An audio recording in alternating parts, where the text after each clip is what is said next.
अजपा जाप और सुमिरन में क्या अंतर है। अजपा जाप जानने के पहले जानते हैं जाप क्या है। किसी भी मंत्र को बार बार दोहराना जाप है। जैसे ओम शिवाय नमः, ओम शिवाय नमः, ओम शिवाय नमः, या ओम हनुमते नमः, ओम हनुमते नमः, या जैसे बौद्ध भिक्षु दोहराते हैं, जाप करते हैं ओम मणि पद में हूँ, ओम मणि पद में हूँ, या बहुत सारे लोग सोहम सोहम मंत्र का जाप करते हैं। इसे इष्ट आत्मा या परमात्मा के स्मरण के लिए किया जाता है। कोई भी मंत्र का जाप किया जाता है। इस मंत्र को इष्ट के सिद्धि के लिए भी किया जाता है। जैसे मान लो शिव सिद्धि करनी है तो ओम शिवाय नमः, ओम शिवाय नमः। कुछ लोग 10,000 बार, कुछ 1,00,000 बार, 10 लाख बार ऐसे निर्धारित कर लेते हैं, एक संकल्प कर लेते हैं। तो उसके लिए भी, इष्ट की सिद्धि के लिए भी कोई कई लाख मंत्र का जाप करते, 21 लाख भी कुछ लोग करते हैं। तो जैसा गुरु या मंत्रदाता बताता है उस प्रकार से मंत्र सिद्धि के लिए भी इसका प्रयोग करते हैं। फिर हर धर्म में अलग अलग इष्ट हैं और अलग अलग मंत्र हैं। जैसे सूफीज़ में नकारात्मक शक्तियों पर विजय के लिए कुछ मंत्र निर्धारित हैं जिसका प्रयोग हम लोग सूफी दरबार में करते हैं। एक ख़ास बात जानने की ये है कि इसमें वाणी, मन, माला और मंत्र का प्रयोग हो सकता है। इसलिए इसकी चर्चा ज़रूरी है कि आगे हम अजपा की बात करेंगे और कहाँ भिन्नता है जाप और अजपा में, इसकी चर्चा करेंगे। तो जाप को जानने के बाद आओ अब अजपा की चर्चा करते हैं कि अजपा क्या है। अजपा सीधी सादी भाषा में ऐसा कहा जा सकता है कि आती जाती सांसों का स्मरण अजपा है। एक खास बात ध्यान देने की है कि जब आप सांसों का स्मरण करते हो तो सांसें धीमी और गहरी होनी चाहिए। गुरु गोरखनाथ कहते हैं गोरखवाणी में कि 24 घंटे में 21,600 बार सांसों का स्मरण करना है और सांसों के माध्यम से सुमिरन करना है।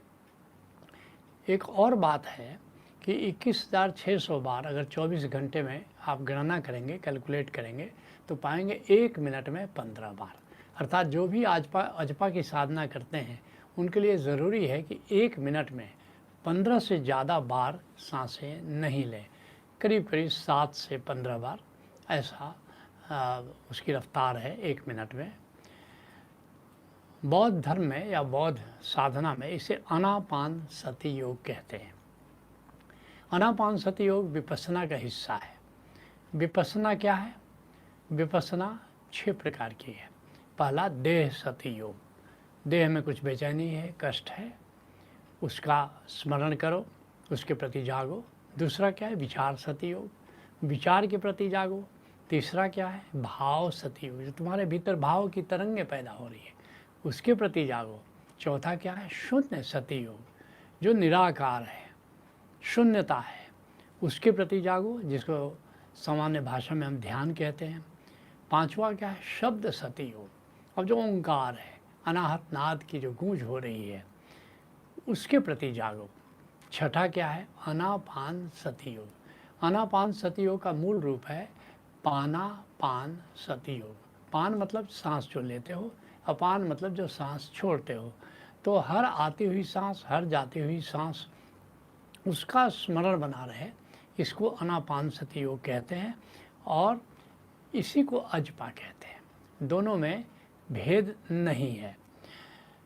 कुछ लोग आती जाती सांस के साथ एक धारणा जोड़ते हैं कि ये सोहम मंत्र का उच्चारण हो रहा है। आती सांसें सो कह रही हैं, जाती सांसें हम कह रहे हैं। एक भाव, एक धारणा, जैसे ओशो गीता में कभी हमने लिखा था, आती सांसें सो बोलें, जाती सांसें हम बोलें और दोनों मिलकर सोहम बोले रे, तंबूरा क्या बोले रे। ये जो तंबूरा है, ये सांसों का तंबूरा, ये सोहम सोहम का उच्चारण कर रहा है। एक खास बात जानने की है कि इसमें वाणी का प्रयोग नहीं होता, इसमें माला का प्रयोग नहीं होता, इसमें मन का प्रयोग नहीं होता और इसमें मंत्र का भी प्रयोग नहीं होता, जबकि इन चारों चीज़ों का प्रयोग जाप में होता है। इस मामले में ये जाप से भिन्न है। अब आओ जानते हैं कि सुमिरन क्या है। सुमिरन का अर्थ है आत्मा का स्मरण या परमात्मा का स्मरण अथवा दोनों का साथ साथ स्मरण। जब भी हम आत्मा का स्मरण करते हैं, जैसे ज्ञानी आत्मा का स्मरण करते हैं और भक्त परमात्मा का स्मरण करते हैं, तो निरंतर अधिक से अधिक समय तक एक ज्ञानी आत्मस्मरण में जीता है, साक्षी में जीता है, और एक भक्त परमात्मा के स्मरण में जीता है। तो सुमिरन का अर्थ है कि आत्मा अथवा परमात्मा का अथवा दोनों का साथ साथ स्मरण करना सुमिरन है। इस आधार पर सुमिरन दो प्रकार का होता है, एक हरि सुमिरन और दूसरा आत्म सुमिरन। भक्त हैं वो हरि सुमिरन करते हैं, ज्ञानी आत्म सुमिरन करते हैं। अब आत्म सुमिरन कैसे किया जाता है? आत्म सुमिरन में भीतर आती सांस के साथ जो ज्ञेय तत्व है उसका स्मरण करते हैं और बाहर जाती सांस में उसके प्रति तादात्म्य बनाते हैं। जैसे मैं आपको उदाहरण दूँ, आप आत्म सुमिरन में कई प्रकार के, जैसे ज्ञेय के अनुसार आत्म सुमिरन कई प्रकार का हो सकता है। जैसे नाद सुमिरन, तो आती हुई सांस में आप नाद का श्रवण करते हैं और बाहर जाती सांस में तादात्म्य में बनाते हैं कि मैं ही नाद हूँ, मैं ही नाद हूँ। तो ये आत्मस्मिरन का नाद आयाम है, ऐसा कह सकते हैं। अब जैसे आप आत्मस्मिरन करने के लिए नूर का सहारा लेते हैं, तो क्या करेंगे? जैसे आप निरति समाधि में, ओशोधारा में आते हैं, सुरति समाधि में नाद के आधार पर सुमिरन आपको बताया जाता है। तो निरति समाधि में भीतर आती सांस के साथ आप नूर का दर्शन करते हैं और बाहर जाती सांस में भाव करते हैं कि मैं ही नूर हूँ। वास्तव में ऐसा ही है, लेकिन जब तक आपके साथ ऐसा घटित नहीं होता है तब तक आपको भाव के साथ ऐसा करना है। इसी तरह से आत्मा के कई आयाम हैं, 8-9 आयाम तो का प्रयोग तो ओशोधारा में ही कराते हैं। जैसे आप अमृत सुमिरन कर रहे हैं तो आती हुई सांसों में अमृत का अनुभव करें, शाश्वत अंतराकाश, और बाहर जाती सांस में मैं अमृत हूँ, तादात्म्य में बनाएं। ऐसे ही आप अजपा में आते हैं तो शांति तत्व के साथ आप आत्मस्मरण करते हैं। ऊर्जा समाधि में आप ऊर्जा के साथ, उमंग के साथ आत्मस्मरण करते हैं। दिव्य समाधि में तो बाहर है बिल्कुल, दिव्य स्वाद के साथ, दिव्य सुगंध के साथ, दिव्य खुमारी के साथ, दिव्य मंगल के साथ आप स्मरण करते हैं। ऐसे ही जब आप चैतन्य समाधि में आते हैं तो चैतन्य तत्व के साथ, ज्ञाता तत्व के साथ आप स्मरण करते हैं।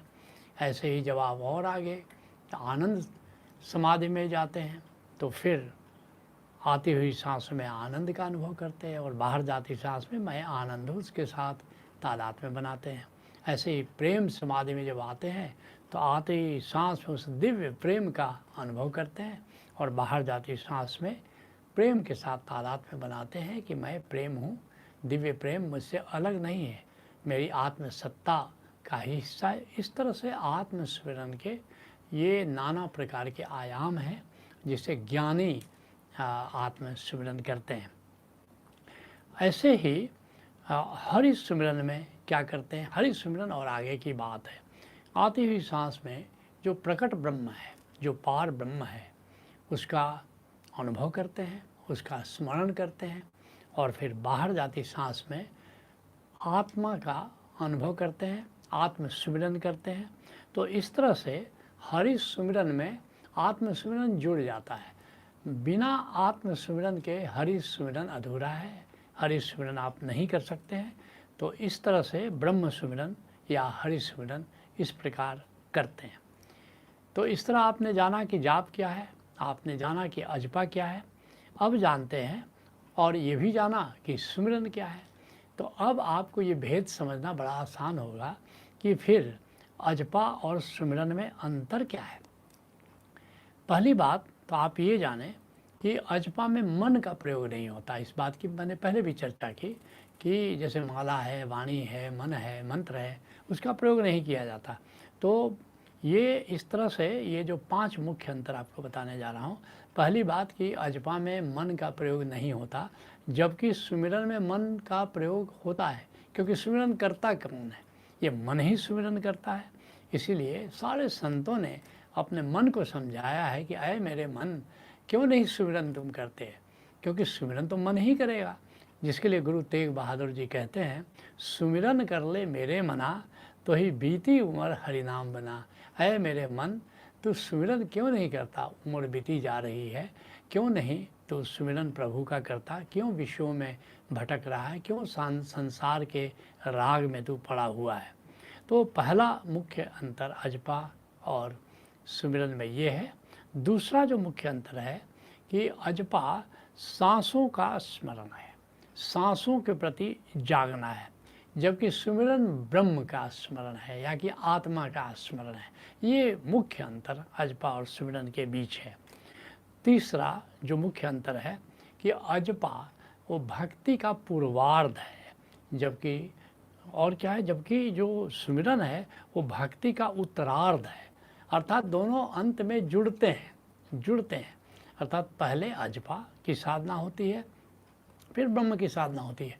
पुराने ज़माने में तो 12 साल तक अजपा की साधना कराई जाती थी। इसके बाद कोई शिष्य जो अजपा सिद्धि कर लेता था तो उसको फिर भक्ति की साधना करते थे। ओशोधारा में भी आप जानते हैं कि 14 तल ज्ञान की साधना कराई जाती है और आत्मस्मरण कराया जाता है, और फिर 15वें तल से 28वें तल ब्रह्म का स्मरण कराया जाता है। तो दोनों एक दूसरे से जुड़े हैं। जो चौथा मुख्य अंतर है वो अजपा का संबंध ज्ञान योग से है, जबकि सुमिरन का संबंध भक्ति योग से है।